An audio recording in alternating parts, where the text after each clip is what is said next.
ರಾಜ್ಯದ ವಿವಿಧೆಡೆ ಎಸಿಬಿ ಅಧಿಕಾರಿಗಳು ಇಂದು ಬೆಳ್ಳಂಬೆಳಗ್ಗೆ ದಾಳಿ ನಡೆಸಿ ಅಧಿಕಾರಿಗಳ ಆಸ್ತಿಗಳ ಪೂರಕ ದಾಖಲೆ ಸಂಗ್ರಹದಲ್ಲಿ ತೊಡಗಿದ್ದಾರೆ.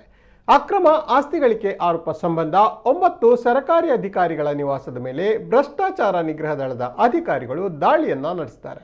ಈ ದಾಳಿಗಾಗಿ ಸುಮಾರು 300 ಅಧಿಕಾರಿಗಳನ್ನ ನೇಮಕ ಮಾಡಿದ್ದು ಏಕಕಾಲದಲ್ಲಿ ರಾಜ್ಯದ 40 ಕಡೆ ದಾಳಿ ನಡೆಸಲಾಗಿದೆ.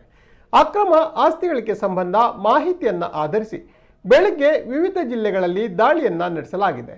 ಶೋಧ ಕಾರ್ಯದಲ್ಲಿ ಚಿನ್ನ ಮತ್ತು ಆಸ್ತಿಗೆ ಸಂಬಂಧಿಸಿದಂತೆ ಮಹತ್ವದ ದಾಖಲೆಗಳನ್ನು ವಶಪಡಿಸಿಕೊಂಡಿದ್ದಾರೆ. ದಕ್ಷಿಣ ಕನ್ನಡ, ಉಡುಪಿ, ಮಂಡ್ಯ, ಬೆಂಗಳೂರು ಸೇರಿದಂತೆ 40ಕ್ಕೂ ಹೆಚ್ಚು ಕಡೆ ದಾಳಿ ನಡೆಸಲಾಗಿದೆ.